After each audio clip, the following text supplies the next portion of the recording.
ఈ ప్రాబ్లం చూడండి. Long straight wire in the horizontal plane carries a current of 50 amperes in north to south direction. Give the magnitude and direction of B at a point 2.5 meter east of the wire. మన motive ఏంటి అంటే, ఒక current wire north నుంచి సౌత్కి ఇలా ఉన్నది, దానిలో current north నుంచి సౌత్కి flow అవుతుంది. ఇలా ఫ్లో అవుతున్నప్పుడు దీని చుట్టూ కొంత మ్యాగ్నెటిక్ ఫీల్డ్ ఉంటుంది. అలా ఉన్నప్పుడు ఈ వైర్కి ఈస్ట్ వైపున, అంటే ఇక్కడ పాయింట్ పి అనే దగ్గర మ్యాగ్నెటిక్ ఫీల్డ్ మనం కనుక్కోవాల్సి ఉంటుంది. అదే మన మోటివ్. ఈ పి ఆర్ అనే డిస్టెన్స్ ఉంది ఈ వైర్ దగ్గర నుంచి. ఈ వైర్లో కరెంటు ఐ అనే కరెంట్ పోతుంది. మనం కనుక్కోవాల్సింది మ్యాగ్నెటిక్ ఫీల్డ్. ఇప్పుడు ఇన్వెస్టిగేషన్ పార్ట్కి వస్తే, current I is equal to 50 amperes. ఆ పాయింట్ ఎంత డిస్టెన్స్లో ఉంది? R is equal to 2.5 meters డిస్టెన్స్లో ఉంది. ఇప్పుడు మనం కనుక్కోవాల్సింది బి. దానికోసం రిజాల్వ్ చేద్దాం.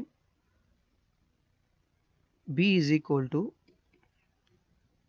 μ0/4π, ఇది మీడియం కాన్స్టెంట్, ఇంటూ ఒక స్ట్రైట్ కండక్టర్ చుట్టూ మ్యాగ్నెటిక్ ఫీల్డ్కి ఫార్ములా ఇది అనమాట, 2I/r. That is equal to μ0/4π అంటే పెర్మిబిలిటీ ఆఫ్ ఫ్రీ స్పేస్, దాని వాల్యూ వచ్చి 10⁻⁻⁷ into 2 into 50 amperes divided by 2.5. 2.5 ones, 2.5 20s. That is equal to 40 into 10⁻⁻⁷ Tesla, లేదా 0.4 into 10⁻⁻5 టెస్లా. ఇక డైరెక్షన్ విషయానికి వస్తే,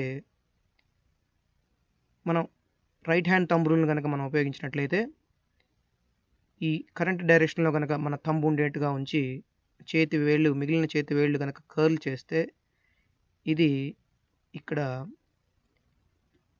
ఈస్ట్ డైరెక్షన్లో ఈ పాయింట్ దగ్గర పై వైపుకి ఉంటుంది, అంటే అప్వర్డ్స్ అనమాట.